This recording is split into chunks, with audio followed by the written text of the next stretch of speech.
What is going on, ladies and gentlemen? Welcome back. Today is Friday, so welcome to another episode of Beast Classes. Today, I got an MTAR X semi-rushing class for you guys. Now, what I mean by semi-rushing is the fact that what I use on this gun gives you the ability to choose what you want to do, play conservatively, or if you want to rush. Now, before we discuss the class setup, I want to talk a little about the gun itself and the gameplay in the background. First, let's start with the gameplay. The gameplay was actually the first game of the day for me, which is really surprising because I'm usually really rusty when I first get on Xbox, especially whenever I haven't played in a couple days, which is what happened. But it turned out that I went 19-4. I had a nice streak with this MTAR X class setup, and it got me in the zone for the rest of the night. It was actually one of the games where I just felt in the mood and it felt right. Now, as for the actual gun, there are a few things that I would like to note before you guys go into using this right away, and if you guys use this already, you know what I'm talking about. The MTAR is a really fast-paced gun. It's got nice firepower, it's got a good range on it, and the only downfall really is the recoil. If you use it a lot, you'll know that you sway back and forth a lot whenever you're trying to actually shoot. And because of this, whenever we actually talk about the class setup, if you want to throw in foregrip in there and swap it out for one of the attachments I have, that is perfectly fine.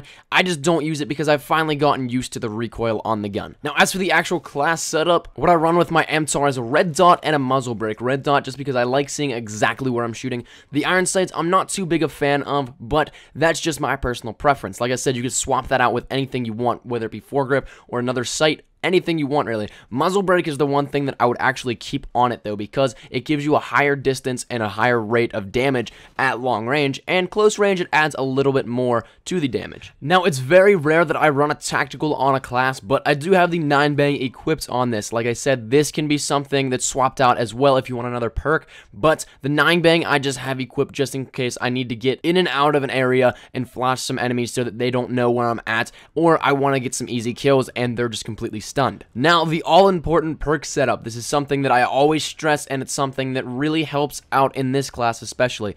I run sleight of hand, agility, stalker, and ping. For those of you guys that don't know, sleight of hand gives you faster reloading, agility gives you increased movement speed, stalker gives you faster movement while aiming down sight, and ping allows you to activate a sonar ping upon killing an enemy, showing you where enemies are if they're in a specific radius around that player you just killed. Now, specialist, I'm running scavenger, hardline, with bonuses of dead silence, wiretap, resilience, and focus. Now, the reason that I have these specialist perks in the order that I do is because I like the quicker movement stuff beforehand. That's why I have it set up so that I can get these right after I already have my quick movement class perk setup, in essence. So that's the class, and like I said, anything really that you want to throw in and swap out, it really can be. Just like the red dot I said earlier, you don't have to use a red dot. The really only actual attachment that I would keep 100% is the muzzle brake on the MTAR, simply because it does increase that range, it does increase that damage, and it gives you a lot better of chances